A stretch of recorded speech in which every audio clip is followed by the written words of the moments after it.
We've been talking about how we bailed out banks and financial institutions. We also helped the automakers. How about you small business owners? Do you need a bailout?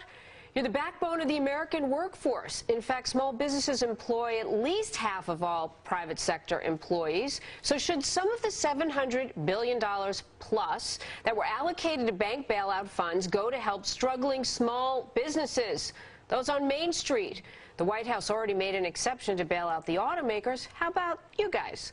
Lloyd Chapman is president of the American Small Business League. He's looking out for you.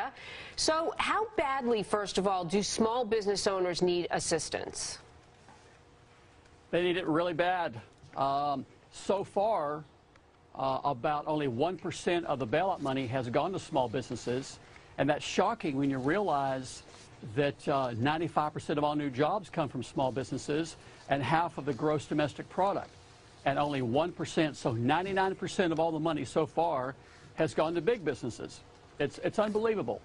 The plan that's being talked about, taking these TARP funds going to small businesses, actually would increase credit lines. Are you concerned at all that if these small businesses have access to more credit, it might present a whole portfolio of new toxic loans for lenders who have the cash to lend and might reduce their requirements to help these small businesses out? Is this a vicious cycle potentially? Well, you know, it could be. I hate to think about loaning money to small businesses being toxic.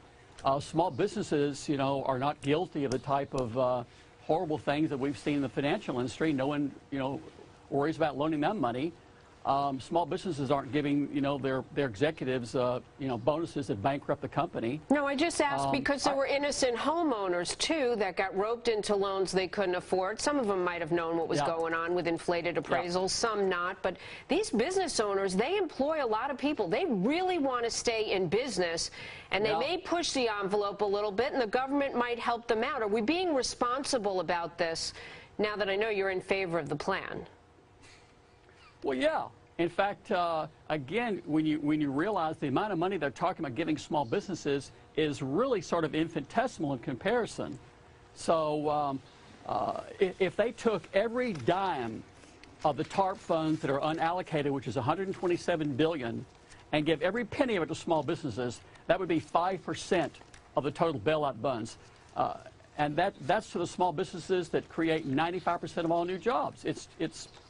It could make a substantial difference. I should mention it's just a proposal at this point. I want to ask you about another item that's on the agenda. We've been talking about it today, a tax rate increase. If you make $350,000 or more, $350,000 or more, for health care to pay for this tremendously huge health care proposal that we are learning more and more about every day. And that will affect small business owners. How do you think they'll cope with that?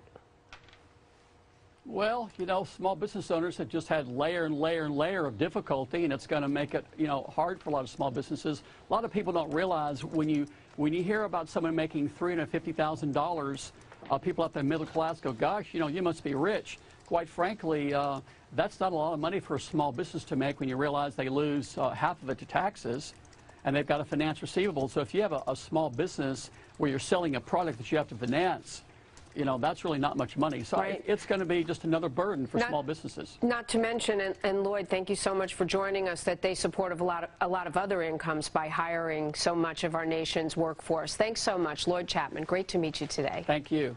Eric?